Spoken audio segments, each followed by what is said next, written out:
Quarter.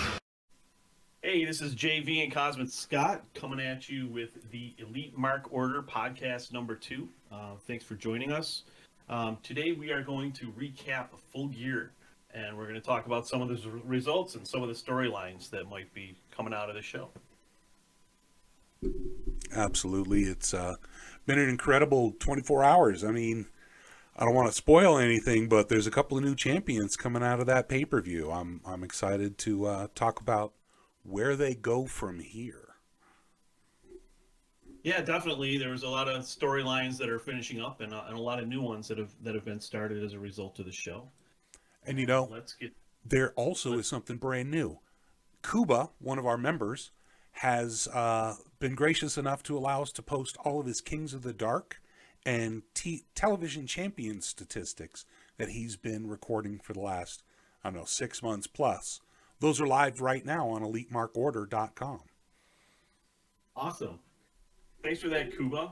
And our website is EliteMarkOrder.com, and go over there, check it out. You can subscribe to the podcast from there, and you can check out some of our ramblings as the site is just getting started. Get in on the ground floor. There you go. I thought I'd mention it since he's listening. Shout out to Kuba.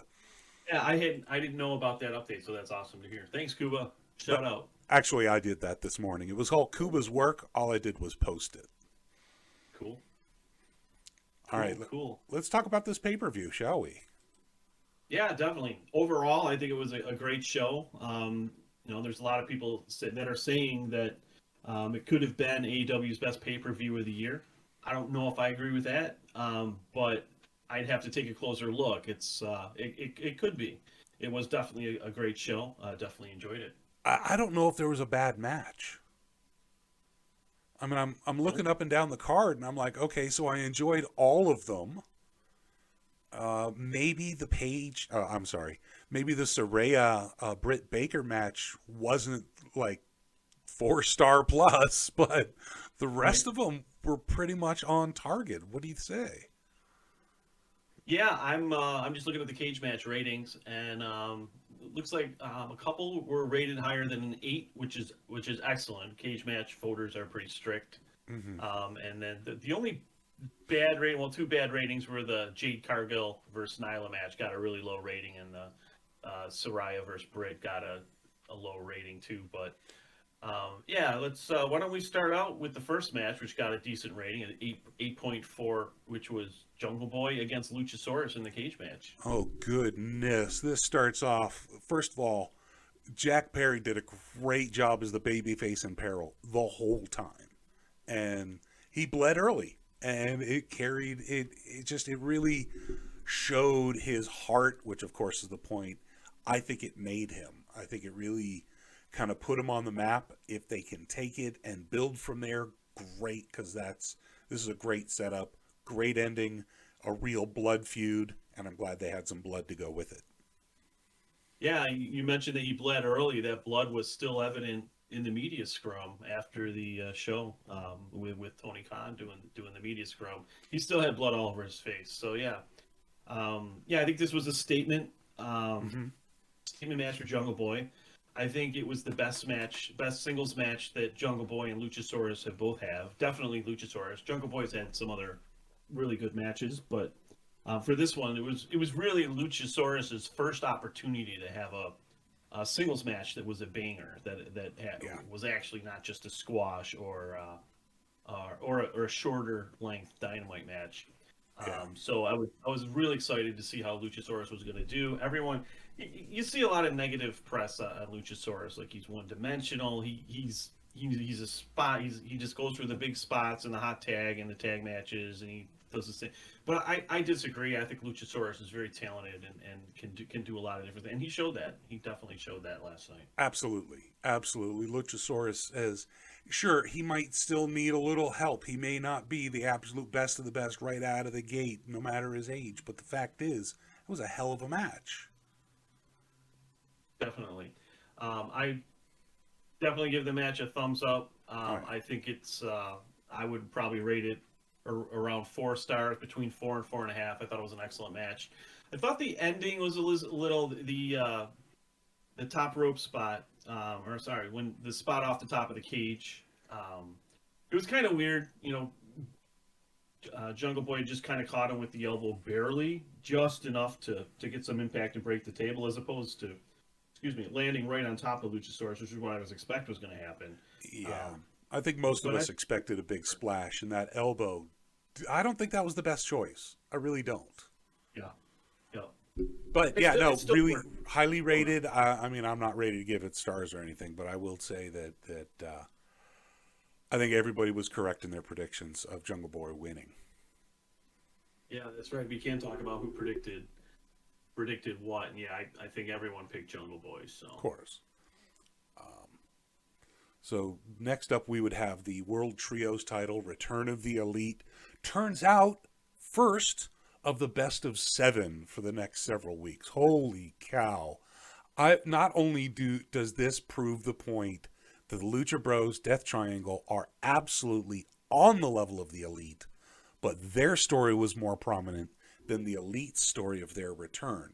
This is also a way to get out of the entire idea of a punishment of them not winning the titles. I loved this match. This goes on to prove that these are some of the finest wrestlers on the face of the planet. absolutely, yeah, there's 6 of the best of the world, no doubt. 6 probably of the top 20 in the world, just from a worker standpoint. All 6 guys are incredible performers. I think I'll talk about my thoughts on the best of the 7 closer to the end, or after we talk about the match itself last night. So I love the opening with Wayward Sons by Kansas. Oh yeah. That was such a super cool entrance. Um, the lights, the lighting, and the backdrop were excellent. Oh, their production was phenomenal for their reemergence, as it were. Absolutely, it felt super heroic. I think that's why they went with the whole dusting thing, because it kind of feels like the superheroes are back in the show again. Right. I love the silhouette that came out. How they had Kenny and the Bucks.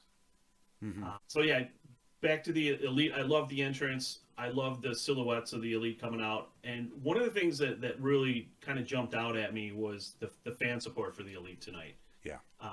Just it's been over the 3 years since AEW started. The fan support for the Elite. Sometimes it's there, sometimes it isn't. Like, you don't always get a the Elite, the Elite chant, but there was a ton of that. Last night, and there was it seemed like the majority of the crowd was chanting along with it and cheering for the Elite. And as a big Elite fan, it was great to see. It was great to see the support. I liked them more as faces, better as opposed to heels. And yeah, I was super happy with that, with the crowd response for the Elite. I agree. The crowd loves them. Not only were they, I think it's a partisan crowd. I think the crowd itself is like, look, we're on your side, which is where the fuck CM Punk chants come from. And that really just sort of sums up the entire, partisanship of, is it a Punk crowd? Is it an AEW crowd? Is it an Elite crowd? They were definitely an Elite crowd. And the fact is, that is their fans. They sold out the original All Out. That's the fan base that's still with them. They've grown. They're at about 1 million every week. But the fact is, the Elite are the core and the heart and soul of the company. If it had started with Punk, that's different. But he held out. He didn't want to come back. He wanted to be courted. He wanted to be the big dude. And the crowd still loves the Elite. So this is their big comeback. I think the best of 7 series is going to be amazing. Yeah, I love the you pointed out the fuck CM Punk chants.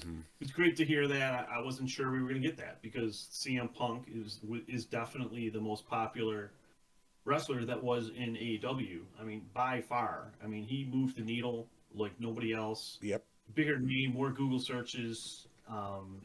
Just a rabid fan base, consistent. I mean, the fans just love him. So to hear that last night, and it was unchallenged. Not at all. The fans were partisan. They were on one side, period. Yeah. So, there was no BS chant against the Mm-mm. elite. Mm-mm. You did hear a Colt Cabana chant Mm-hmm. at one point, when Kenny was in there early, which I thought was cool too. I did like the Colt Cabana chant. Once again, showing the partisanship of the audience solidly against CM Punk. So I think what you're seeing is the fans. A lot of these fans may have cheered for CM Punk over the elite, but after what Punk did at that Yeah. media scrum, I think people are saying, yeah, you made a joke of the title, you made a joke of the company, you're taking, um, what is it called? What's the word I'm looking for? You're going into business for yourself Yeah. at the media scrum, and totally discounting the fact that you just won the heavyweight title. And I mean, it was like the title match never even happened, and all he did was complain about his coworkers. That he said that he recently said on Twitter that stick up for your coworkers. You need to stick up for them whether you like them or not.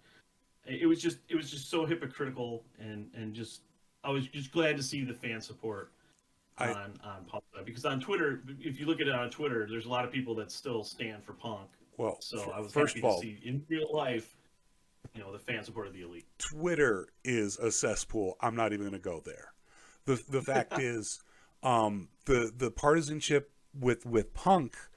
I think the reason people needed to be vocal was because he recently came out publicly in his little MMA announcer job and laughed about it. And people are like, "You're going to joke about it? Okay, now we know where you really stand." And I think that probably helped solidify why they wanted to be vocal about it at the pay-per-view. I feel like we're getting a little off topic here, but I just want to say one more thing about Punk. Didn't he look good on that show? Like with his hair dyed and everything, like actually like not looking like how MGF would say a meth addict He with the gray he hair and all mixed in and everything. he He looked did good. sort of like get back to regular CM Punk as opposed to old man Punk, like he was trying to do old man Wolverine or something. I don't know, but yeah, he definitely has improved his image a little bit with the addition of some dye. No argument. Yeah, yeah. He looked. It was people were commenting on it. I thought it was interesting. I'm like, wow, he actually looks presentable. Eh, He As was opposed to vain. He had to look better. I mean, come on. right, All right. right, let's move on, And please. back to the match. So yeah, well, as for the results of the match, of course, the match was awesome. Mhm. I mean, I think it was a 5-star match. It was one of the best 6-man matches I've ever seen. Brilliant. And The six of them the were brilliant as expected, and the real story, like I said, was actually the the the sort of will he won't he with Penta, or not Penta, yeah, with Phoenix. yep, I loved it, yeah. and the story continues through the best of seven, guaranteed. I thought that the story arc between them was over. I thought Pac was gonna turn because Phoenix didn't use it, and I thought it was gonna cost Death Triangle in a loss. Mm-hmm. And then I thought like Bandito would take Pac's place in the Death Triangle or something like that. Huh. Um, but it didn't happen. Phoenix essentially, I don't want to say turned heel, but Phoenix broke the rules and cheated to win, and now we have a best of 7 series. And I couldn't be happier. What are your thoughts on the best of 7 series? I loved it when Booker T did it back in the day, and I think it was Benoit Guerrero. I don't remember who that was, but that was the reference that Shivani made to a best of 7. And then more recently, there was one with Sheamus and Cesaro, and that became the bar, which got them more over than they had been before. I think Yeah, a good best of 7 is a way to showcase whoever's involved. I think a bad best of 7 makes it feel like it's dragging out. I can't imagine their matches, if they continue to be as innovative as they have been the entire time of this company's existence, that they'll have great matches. They will have great matches, guaranteed. And then, therefore, the best of 7 is going to be the best for everybody in the audience. I love it. I love the idea. I think it gives some direction to the elite. Other than what are they going to do when they come back? They're going to have 7 amazing matches against probably their greatest foils. That's what yeah, I think. yeah.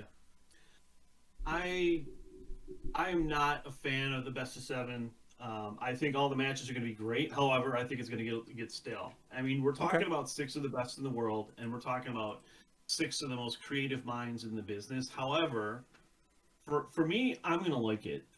I'm more concerned about other people. It's like I guess I'm just concerned that when Kenny came back, he didn't pop the ratings because he was in a six-man match, and like the last pay-per-view didn't do a lot of buys because a lot of their stars were tied up in six-man matches, and it's like six-man matches are what you put on your Wednesday shows, your cable TV shows. It's not what you highlight a pay-per-view with. Um, so I guess from that standpoint, I'm glad that this best of seven isn't like going to be stretched all the way out to Revolution in March.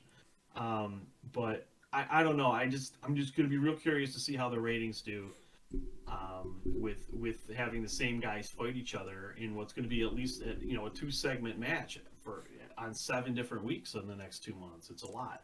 I hear what you're saying. I think they're going to prove you wrong. All right. Um, I'm going to love it. I just hope that other people do and that the ratings don't take a hit. That's I really my agree with concern you, about it. but I think you're going to be sadly mistaken.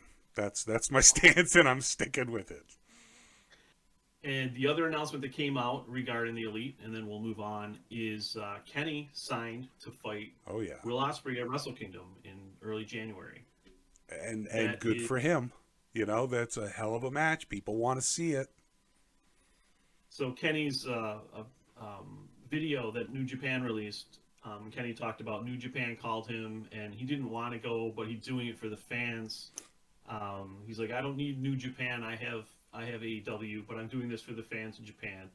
And he called out Osprey, and that's going to be, that's probably will be one of the best matches we've seen Oh yeah, since 2019, back when Kenny was having good singles matches it's gonna against Okada.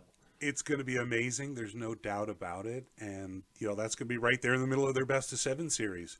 And when it's done, people are going to be ravenous for the potential of a singles run with Kenny Omega. So we'll see where they go with it because Kenny versus MJF is pretty tasty to me. Yeah, that'll be nuts. It's going to be because Kenny looks great right now. This is the best shape he's been in, I think, since 2018. It's phenomenal conditioning.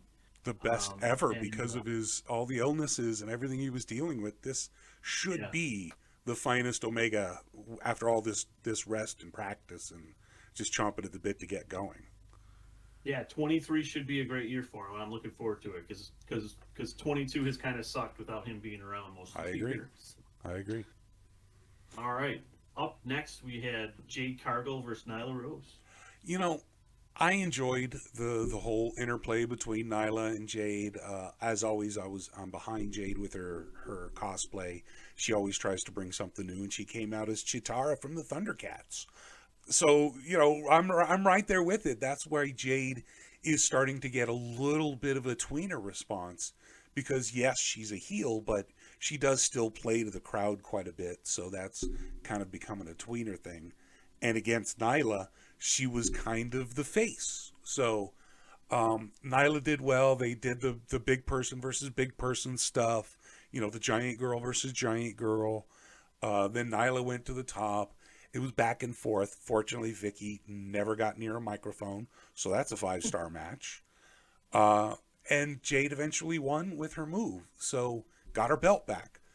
I'm glad it's done. I think Nyla can go on to bigger and better with perhaps the new TBS champ, the new women's champion over with Jamie Hayter. But the fact is, Jade got her title back. Yay! Kind of went the way that I expected. It really wasn't I mean, it was good. It was fine. I liked it. I was kind of confused by the cosplay. I mean, it was a great looking cosplay. It's like the best Chitara I think I've ever seen. But it was just kind of like, why is she dressed up like a Thundercat? Um, She the does cosplay for pay-per-views. That's one of her shticks. That's why she's kind yeah, of a tweener now because she's playing up to the audience. She's not quite a heel. the I know the Nyla and Vicky and Marina came out in the lowrider, the Eddie Guerrero tribute, which I thought was interesting. Um, Yeah. Overall, I thought it was a decent match. I kind of feel like Nyla was just put in there because they needed someone for Jade to fight at the pay-per-view, and I think Nyla's going to kind of be off TV for a while after this, kind of like, which has been a trend with her. So Yeah. they'll use her for like one pay-per-view, and then she'll be off. She'll be fighting on Dark for a couple months, and then maybe at the next pay-per-view, she'll be back again. So yeah, I don't know. Jade's reign continues. Her undefeated streak continues. There's no end in sight. Sasha Banks didn't show up after Nope. the match, as some of us were I would say hoping, but I think it's more of a dream than a hope. Oh yeah. So yeah, it was fine. It was what I expected. No surprises. Yeah, and realistically, Nyla made Jade look really good. Gave her the hardest match possible.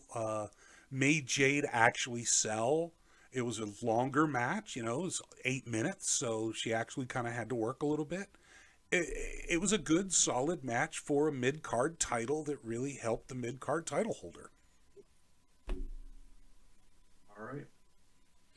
That it was. Up next, we had the ROH four-way match: Jericho versus Bryan versus Claudio versus Sammy. That match was insane. It was absolutely insane. Jericho and the rest of them did a great job. Sammy and Jericho played against each other. Danielson and Claudio played against each other. I don't know where the Blackpool Combat Club goes after everything, but the fact is they are two of the best wrestlers ever. And Sammy Guevara is an up and coming, and it proved it. He did a great job. I absolutely loved. I thought it was going to happen when Sammy did his two big spots against Jericho when they finally had their confrontation, and he hit him with his go to sleep, and then he hit him with a 450 or with a shooting star press, and I'm like, that's got to be it. Sammy's actually going to win. So I bet hard, and I'm still glad Jericho won. Obviously, that's what I predicted, so I know that it doesn't surprise me. But the fact is, it was a great match. Danielson did a great job.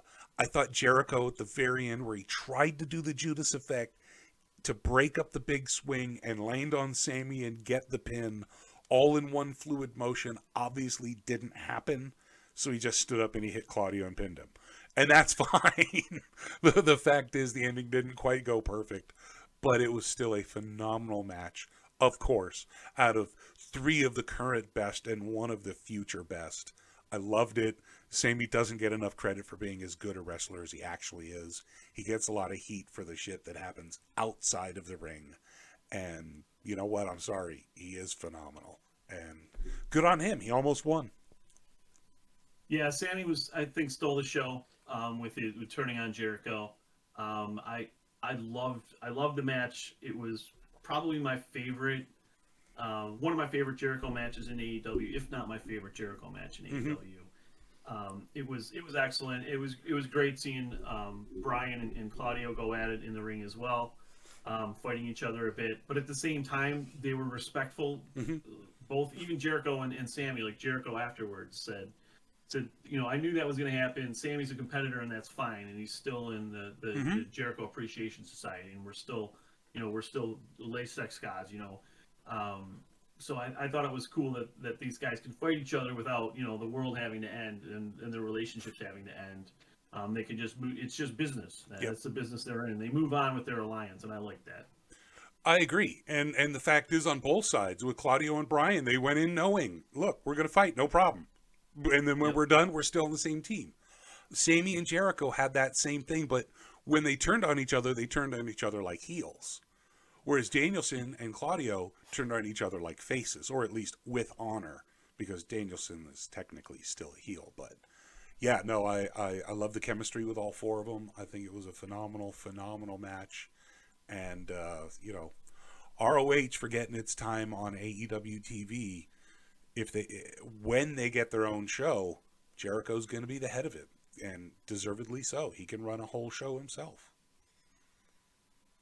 Yeah, I think that's definitely what we're going to see. I know that Robert was hoping that Bryan Danielson won, and Bryan Danielson was leading ROH into their new TV show, but looks like it's going to be Jericho. Yep. And just one last thing before we move on, I wanted to say about Sammy again. Yeah, I mean, the haters came after Sammy. They tried to cancel Sammy. There's just a large contingent of people on Twitter who don't like him because of what happened with Pam and, you know, him moving on with Ty.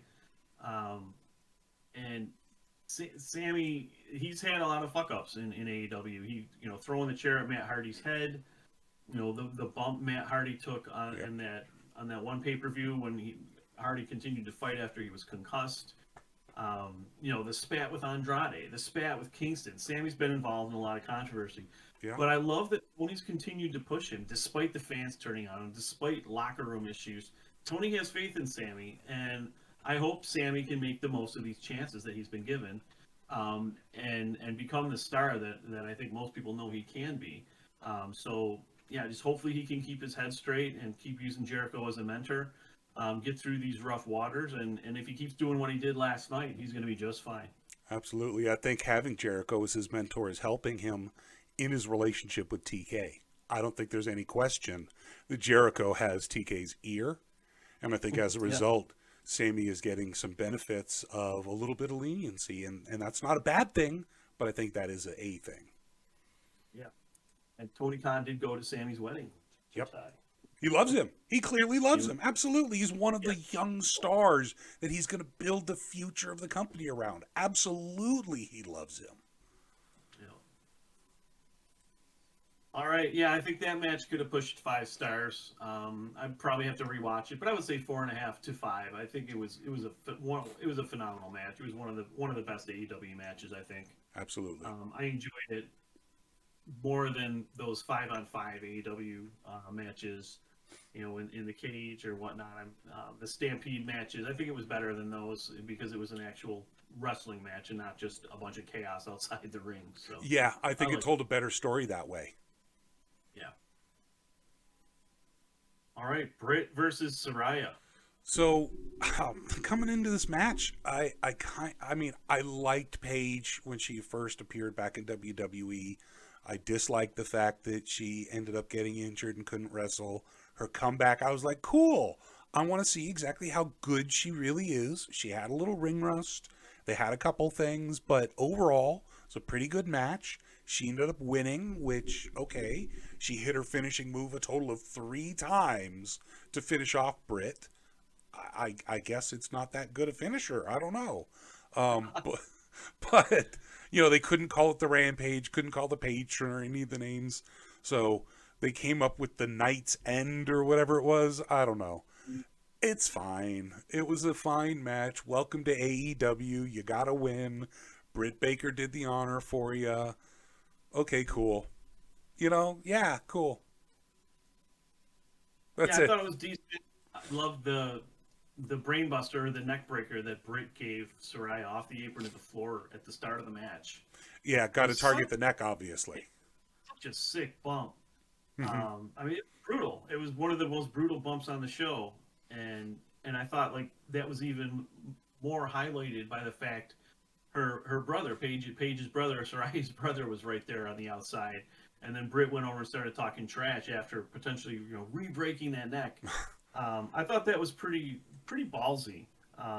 So they must have a lot of faith that she's healed up and ready to go. Yeah, clearly. I mean, there were some good spots. Again, I thought the match was fine. Just nothing, I mean, yeah. You thought there was one really big spot, and I hear you. To me, and other than that, there wasn't a whole lot to the match. Yeah. Yeah, it was a basic match, 13-minute match, decent length. It was solid. It's good. Yeah. And then, where does Britt go from here? Was she a face? Was she a heel for that match? I think she's obviously a face right now because she's, allied with Jamie Hayter, and we'll get into that in a few minutes. But yeah, I think any other comments on this one, or are we ready to on move this on particular to the match? On this particular match, I think we're ready to go. But I definitely have more to say about Britt Baker. All right. Okay, TNT title match. Samoa Joe versus Wardlow versus Hobbs. I'm not going to kid you. I'm totally surprised that Samoa Joe came out as a double champion. I know it was bantered around by a couple of people as to whether or not it was a possibility, Nobody really gave it much consideration. It was like, yeah, that's kind of cool, double champion. But they seriously did it. It was a good big man slapping man meet. I mean, it was a big giant hoss match, the kaijus, with a couple of aerial moves because Wardlow is a freak of nature. But I thought it was really cool. Wardlow went into his Powerbomb Symphony. Joe saw the opportunity, knocked him with his belt, pinned the guy. Didn't pin him; he put him in his chokehold. But put the choke on the guy who had just taken 2 power bombs. Good time to do it. I thought it was good. I'm a little upset that Hobbs didn't get the win, but I understand again. Putting the belt on Joe is a good move for ROH. It's a good move to build that brand and give Joe the ability to appear on both shows, assuming there's an ROH show. Anytime that materializes, he has a legit reason. So I'm okay with that. Being a dual champion's never going to hurt people. I think Joe kind of deserves it. He put a lot of work into trying to bring some respectability back to ROH. And I was just really surprised by how it went down. Joe winning really surprised me. Yeah, it's definitely, I don't know anyone who picked Joe to win this match. But I guess since Tony's looking to sell, ROH Final Battle is coming up on December 10th. So it's 19 days away. That's true. So Joe gets a huge win, walks out with 2 titles to further promote that ROH show. And you wonder if Wardlow might be fighting on that show to try and get his title back. Or go after the ROH title? Some people have talked about unification. I don't really see that happening at all. I think that would be not a good move. But yeah, I think Wardlow might. I don't know. Wardlow may follow him to ROH for that pay-per-view. I'm not sure, but I'm sure we'll have some AEW stars on that show. Oh yeah. And Wardlow would be one to pump up sales, in my opinion. Well, I think Joe versus Wardlow for one of the titles, like the ROH title, might actually be interesting. Now Wardlow would probably have to eat the pin, but maybe Hobbs comes down, causes a DQ. I don't know. Maybe they do one of the rare DQ stuff because he's so pissed. But there's opportunities to go directions. What were you going to say?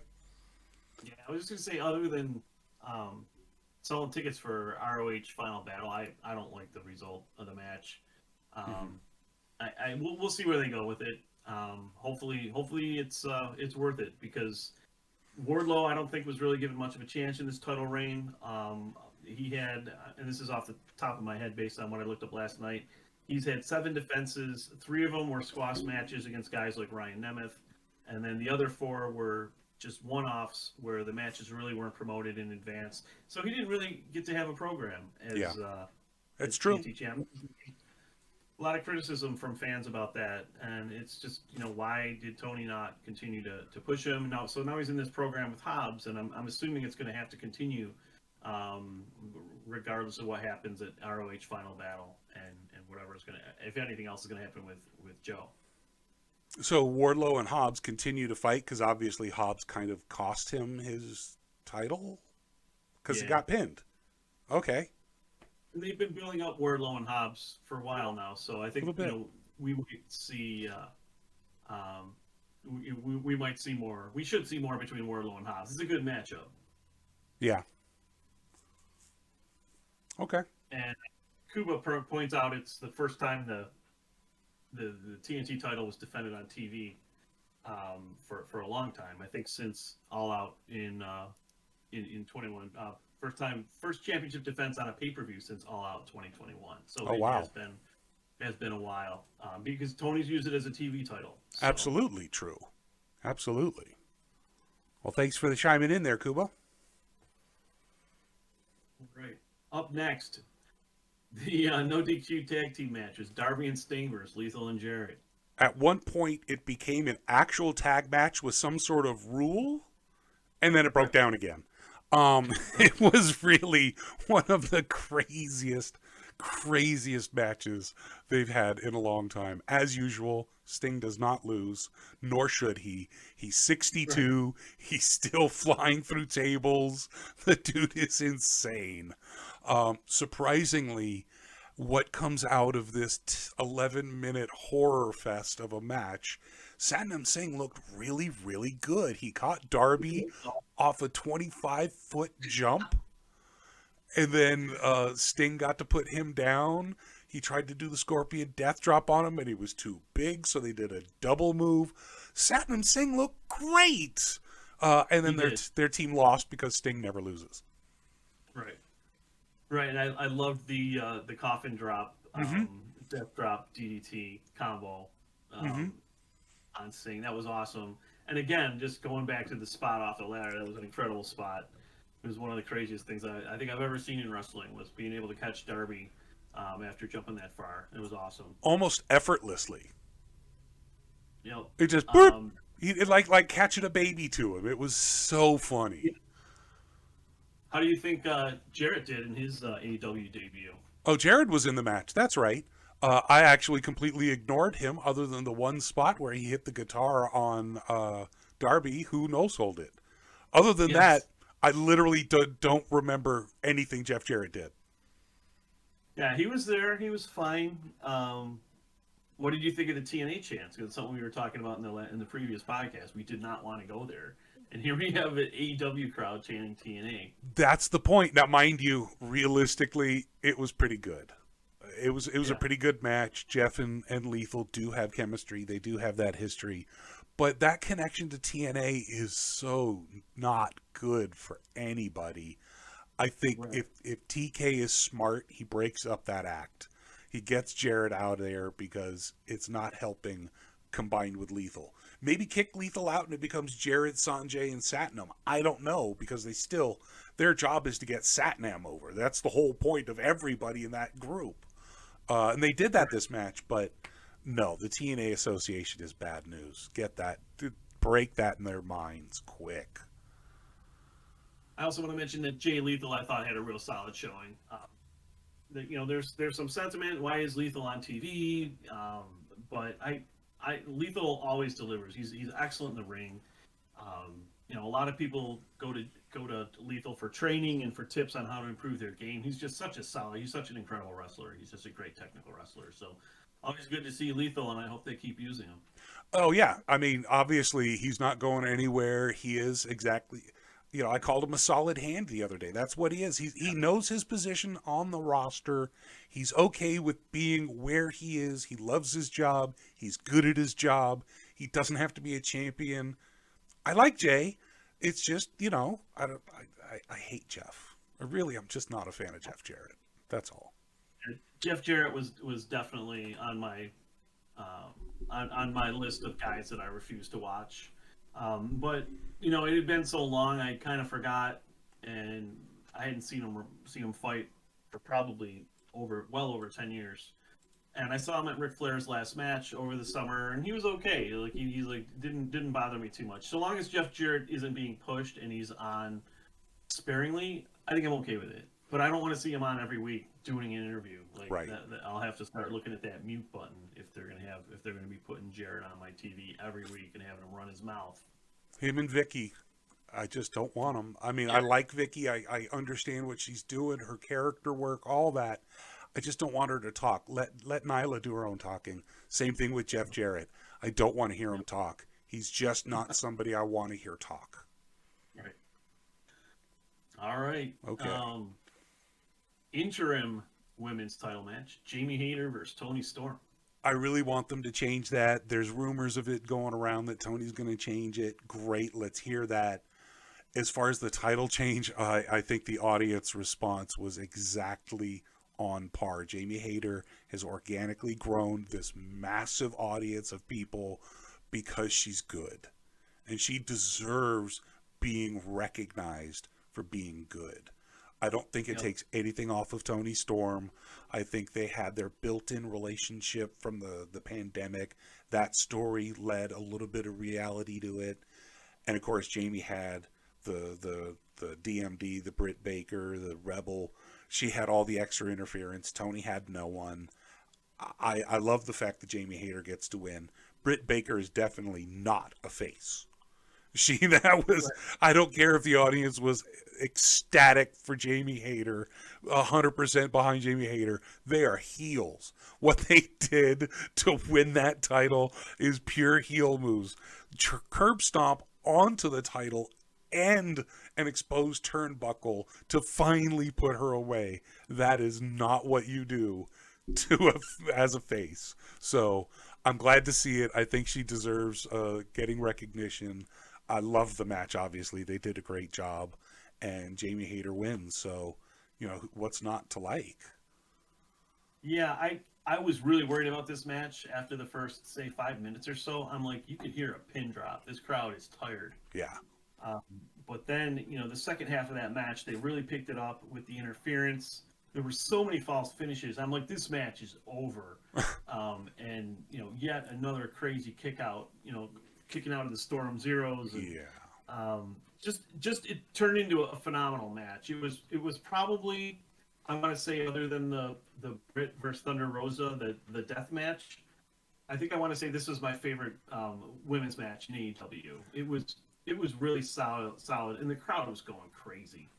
The crowd was definitely going crazy for Hayter at the end. Just incredible pop, very solid, very solid. Just all around, just the second half of the match was incredible, and could be real interesting to see where it goes from here. I think a lot of times the crowd will cheer the challenger, and then they win the title, and things will start getting stale. Either Tony won't book them well, or the crowd will just get tired of him. I'm interested to see what's going to happen with Hayter. So here's something that I thought interesting. I originally thought the match sequence would be that it would go the tag title women's match, world title. But if you look at it, when I noticed it here a second ago over on Cage Match, it goes title change, no DQ tag match, title change, world title tag match, title change. So he was literally building in the breather matches because he knew the crowd was going to be so tired after Jamie Hayter that they wouldn't have the energy to really get into the Acclaimed match. But then they get back into it again for Jon Moxley. And he did that for all. I'm like, okay, Tony's a much better booker than I thought.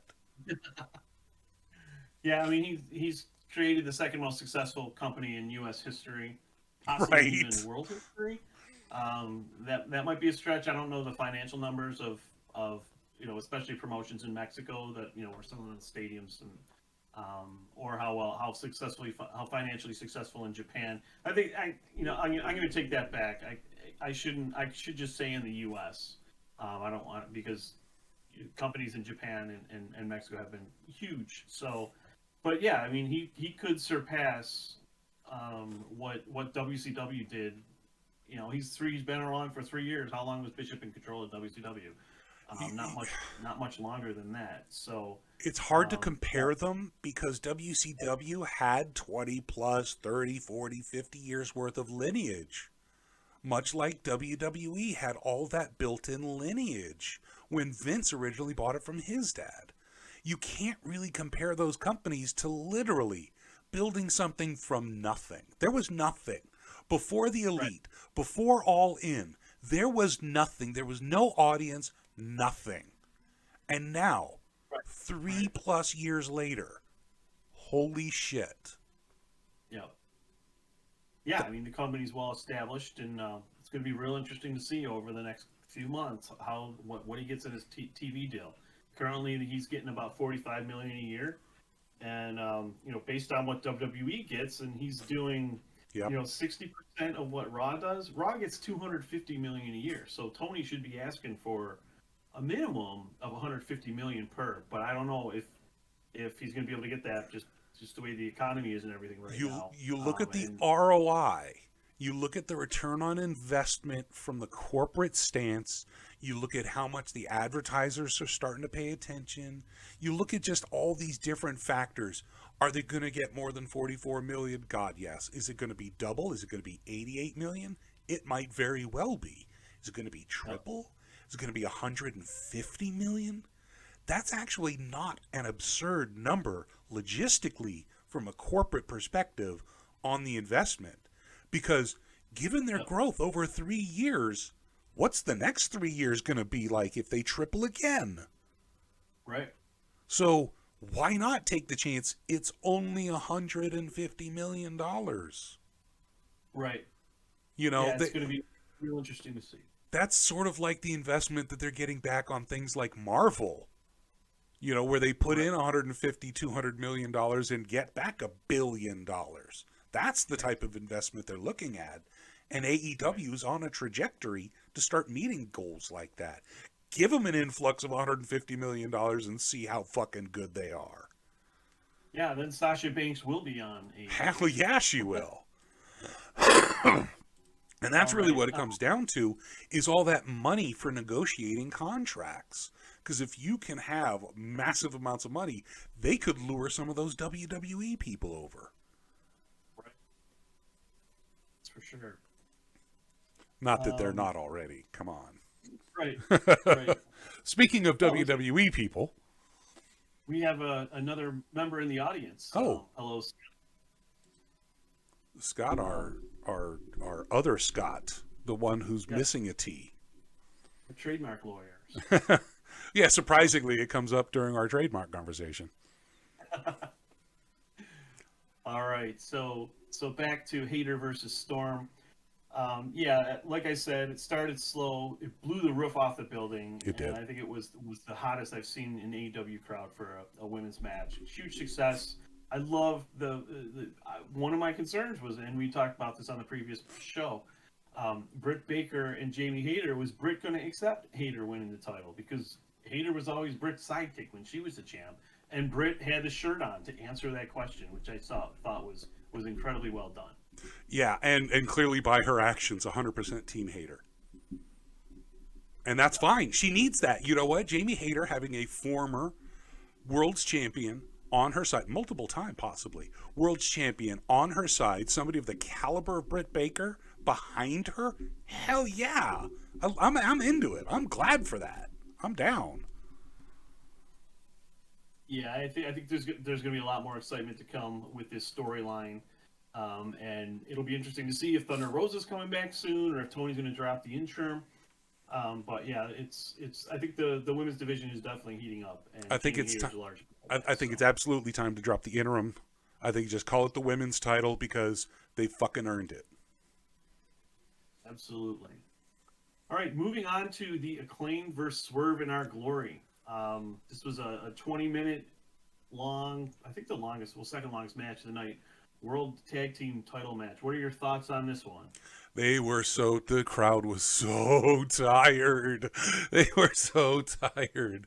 But the Acclaim did their job. They did a great job of telling the story. Same with Swerve. The fact is, Keith finally made his decision. He's like, no, I'm not going heel. And I find it funny because you had one earlier in the night in the trios match where turn heel, use the foreign object, win the match, keep the gold, and here's a new opportunity, turn heel, use the foreign object, win the gold, and he says no. And they lose. Right. And that tells me cheat to win, be a heel. If you want to be a champion, you got to be a bad guy. Swerve knows it. But what's that? I was just going to jump in real quick. I, for one, was glad not to see a finger crushed in a pair of pliers. That's just me. Yeah, realistically, I'm also glad not to have to see that. I think it was a good match. I think it was one of their better matches. I think they pulled new stuff out. They put some of the new moves, new spin. This is a third time we've seen them recently, and it felt fresh, much like I think we're going to see in the series of 7 with the trios. And the Acclaimed win. They got their big pop, and you know, of course, they're going to continue on.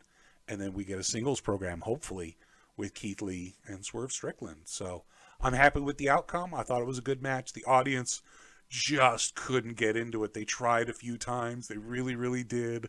But they were exhausted. They knew that there was a big match going to come up with Max. And they had to rest. They really did. And it was a phenomenal match regardless. Yeah, I thought it was decent. It didn't live up to their first match at All Out, which was probably my favorite match from All Out. There's another thing we discussed at the last podcast. How are they going to match what they did at All Out with the great crowd response the first time. And I think it's easier when you have a face team challenging for the titles that's extremely over. It's easier to get the crowd to get into it than when you have a face team defending the titles, because people cheer a little harder for those title wins. The underdog story always feeds into babyface sympathy, and that's why chasing is always a babyface move, and holding is always stronger when you're a heel. Tommy Dreamer knew that. That's why, like, I never want to win the title, but that's a whole nother story entirely. Yep. I think that as champions they did fine. They solidified the story was really about Swerve and Our Glory, not about them, and they move on to another team. And that's fine. They're going to get huge pops. They're still over. It's just their place on the card at the pay-per-view. They were a breather match, and I think Tony knew it. Yep.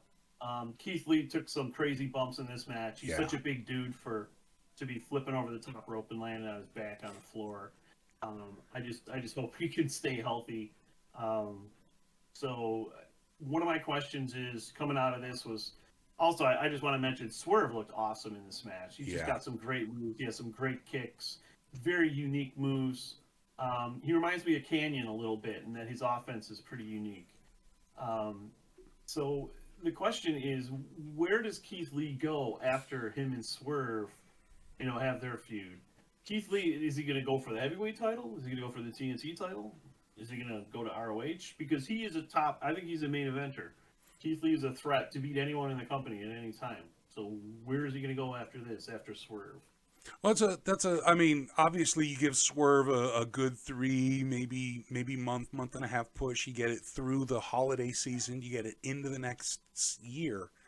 Maybe they do a big title tournament and Keith Lee wins. Maybe they have a big ladder match and does, some big spot. Just, again, ruining people's perceptions of what a big man can and should do. Because he really... he brings something to the table that most people just don't when you're that size. He reminds me in a lot of ways of an upgraded Bam Bam Bigelow. And that's the hugest compliment I can possibly give him. So I think Keith goes into programs at the top of the card. I think we're going to see him in all the ladder matches and all the different programs where he's going to be fighting for an opportunity, and I think they're going to give him a couple. I think he's going to get a shot, quite possibly at Max. If not Max, certainly, I mean, why not? But right. I absolutely think top of the card is where he deserves to be. Maybe not as a champion yet, but certainly in the mix. He's got the responses. He's got the skill set. He's believable. Why not keep him in the mix for heavyweight? Absolutely. So one challenge that Keith Lee is going to have is when he came over to AEW, of course he's the new guy. The crowd's going to pop for him. Swerve in his glory was huge. The chance for him, he lost that being part of a heel team against the Acclaim, the babyface Acclaim. Is he going to be able to regain his the fan following that he had that was really marking out for him when he first came over? I think that'll be interesting to see. I think that the face Keith Lee is still somebody that people are going to get behind. Now, I brought this up in one of the other podcasts, is that the crowd took his chant, which used to be all bask in his glory. Da, da, da, da, da, da. People loved it. And it became the Acclaim's "Oh, Scissor Me Daddy." And that happened organically. That wasn't anybody's fault. People just were like, I want to cheer this. And then they did. And now it's the Acclaim's. So he lost that, and it's not his fault. He's still a face. It's just his association with Swerve gave the audience the opportunity to swap that, and it happened. And so I think when he goes back out, I don't know that he's going to get that particular chant anymore, but he's still over. I think people are still going to pop for him. I think his pounce, I think his spirit bomb, I think all the moves that he does, people are still going to adore him because he's still a phenomenal wrestler. But that one chant, I think he lost it. I think it's not his anymore. I think that's a great summary on him. What the fans are going to look like for Keith Lee. going back to a face role.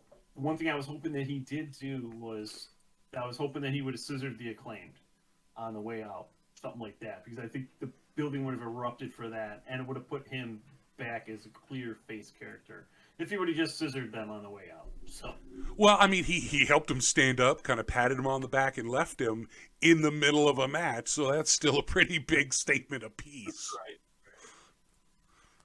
All right, moving on to the main event. Oh my God. MJF versus Moxley. 23 minutes of excitement. This was everything we expected it to be. First of all, I love the fact there was no firm. That's it. MJF played the face. The audience loved him. They knew going in, it's New Jersey. It's one of those crowds. They're going to be behind Max. And John played the heel. He played into it. He knows how to do it. And at one point, he grabbed the title and paraded it around just to troll the audience. It was brilliant. They told a great story. There was a back and forth. MJF finally, at the very end, he's like, what can I do? Grabs the ring, says no, throws it away. And then we get the actual turn. And I mean, yeah, we saw it coming, but it doesn't make it less impactful. I love the fact that Max had the opportunity to be the champion, to walk with the title at such a young age. He absolutely deserves it. And then afterwards in the media scrum, he comes in, he does this thing, and he says, I'm going back to my set, or I'm going back to doing my show, because I'm a real fucking star, and then leaves. No offense, Tony. You know, it's like, he is going to carry this company as well as John Moxley could, and that is saying a hell of a lot for a 26-year-old. The match itself was phenomenal. Of course it was. John Moxley is a consummate professional who absolutely knows what he's doing in the ring, and MJF is no less. They had a great match, great spots. Come on, who's not going to love this match? If I was going to give it stars, out of 5 stars, I'd probably give it 27 3/4. So, I liked the match. I thought it was good. The ending sequence was slow, I think. I do need to go back and rewatch it. It was getting pretty late, 5 hours of wrestling at that point. Yep. I thought the tombstone spot on the apron was pretty crazy. That was first kind of teased as a tombstone off the apron through a table. But then Moxley was able to recover from that and give MJF a pile driver off the apron through the table, which I thought was pretty crazy. MJF does not shy away from taking the big crazy bumps like that. You don't see people pile driven through tables in AEW or in WWE. So it's one of the competitive advantages that AEW still has left is they do some more dangerous moves like that. So it's definitely cool to see those matches, those moves, crazy moves like that in the big matches. Let's see. I loved how MJF kind of started favoring his knee, and after he did the tombstone on the apron, to just sell not only just the move, but his injury and help change things up a little bit as well. It was a masterful match. I don't think it was MJF or Moxley. I don't think it was either their best match, but it was definitely solid, definitely entertaining. The finish was good too. Where do we go from here? What happens to Blackpool from here? Blackpool can exist without Steve Regal. I think Mox is going to go on vacation, and I mean, the sky's the limit for MJF. He got everything he asked for, and now it's up to him to continue to innovate and to make people want to watch him, to entertain people, and to raise the bar. So I think, it's interesting. A lot of people say this coming period, these next few months are the most important time in AEW history. Because Tony's got to negotiate that new TV deal, and he chose to put the strap on MJF. So Tony's got a lot of faith in this guy as the next big star. So I think MJF is going to be booked pretty strong through this run. Here's the thing. Before AEW really started to take off in the first year or so, there was an article, there was a tweet, there was something that happened where it was a picture of Max in the locker room that said something derogatory about Dungeons and Dragons. And the other panel was Joe Manganola, who's fully into D&D, top, bottom, left, right. People love him. They know he's a huge geek. Just ripped and shredded, kind of saying, I play D&D. Because it was like guys who play D&D aren't athletic. Whatever it is, doesn't matter. The fact is, it was Max getting viral attention before anybody really knew who he was. And so he's always been able to bring the spotlight. His last big promo on television, the You Fucking Mark program, that lit people on fire. Max draws. That's it. He may not be the best technical wrestler. He may never be the best technical wrestler. But you put him on that stick and he will draw people's attention. He is about to put the entire company on his shoulders and walk with it. And that is so fucking impressive at 26. He's been talking this game for years about how he's the best. He's better than you. You know it. If he's the best, he's the best. He's been talking about this. Tony has given him the ball. He said, look, Max, I believe in you. Take the championship. Make people watch. And he's going to. And going into negotiations, you have this viral mind that has been able to work the internet, work television, work audiences at a level unseen since people like The Rock and Stone Cold. And Tony's like, this is my champion. Oh, and Chris Jericho, you know that guy? Big enough to be on The Masked Singer? He's my secondary champion over in World Ring of Honor. The fact is that he has given MJF a huge platform and all of the faith in the world. Let's see if his legs crumble. I don't think they will, but he's been given this chance. So the next couple of months makes or breaks MJF, and I think it's going to make him. I think Tony absolutely leads into negotiations with this new 26-year-old crossover star. Says, look, we're worth $150 million. I think it's absolutely believable at this point. Yeah, it's going to be exciting to see what happens. It's unfortunate that Hangman isn't around. I hope that he's back soon, because it's he adds a lot to the program. Yeah. Crowd still loves Hangman. So I think the next few months into Revolution and into the new TV signing deal are going to be fun. I think MJF's going to definitely keep things fresh. I mean, I'm going to be enjoying the best of 7 series. Yeah. With the Elite. The Death Triangle is going to be ridiculous. It's going to be some of the best wrestling you've ever seen.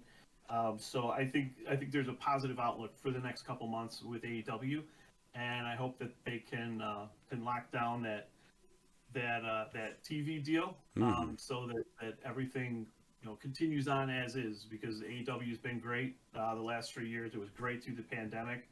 And I wish nothing but success for them over these next few months, and I really hope they get that deal done. Absolutely. Obviously, we're huge fans. We want nothing but success for everybody in wrestling, but AEW is my chosen flavor at this point, and I just want to stick with it, and I really want to see how well they can do, because this is something nobody else has done. They challenged WWE. Within 3 years, they were within striking distance of the flagship, and hey, they didn't actually hit that golden brass ring or whatever you want to call it, but the fact is they're pulling in nearly $1 million every week on average, and they really did close in on Raw. Come on now, this is something to watch. This is something special. Yeah, I don't need it to be number one. I don't know that it'll get there anytime soon. I'm just glad to have an alternative, and I'm glad to see guys from Japan. Like, we didn't mention the 0 Hour with Akiyama versus Eddie Kingston, which was awesome. Just seeing guys like that from other promotions come over, and seeing tributes to wrestling history, seeing tributes to the men that shaped the business into what it is today, like Jun Akiyama and those that came before Jun, such as the Four Pillars with Misawa, Kawada, Kobashi, and Taue. And hearing Eddie Kingston say this match was for Jumbo Tsuruta, this match was for Ricky Dozan, this match was for Antonio Inoki. It's like you don't get that in the other promotion, because it's all about them. Whereas AEW is more of a celebration of pro wrestling globally, not just limiting itself to one company.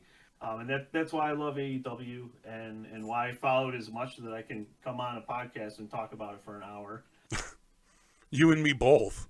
The fact is, I was a lapsed fan for many years. I was a WWE fan from 11. That by the way, 11, that is 1981. And I was WWE, and then when WCW started to resurge with the NWO, I was watching it because one of my friends was WCW. I'm like, okay, I'll watch them both. WWE's kind of lame right now.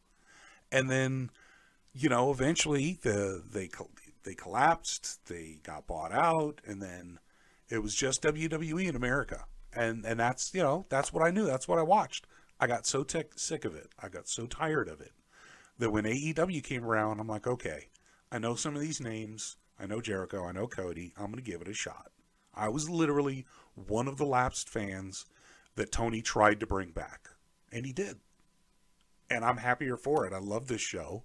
I think this is the wrestling that we've wanted for a long time, and he's doing his best. He's doing his best to give the fans great wrestling, regardless of what other companies are doing. And I can't help but respect him for that. Yeah, it's been great, and I just hope to see continued success. And I'd like to ramble on about my wrestling history and my interests in the sport over many years, but I think we can maybe talk about that on our next podcast, because we're getting a little over an hour here. We are. We can end it. That's true. All right. So I guess this is where we will put in the outro. So signal outro. And thanks to all of our listeners. All Scott. right.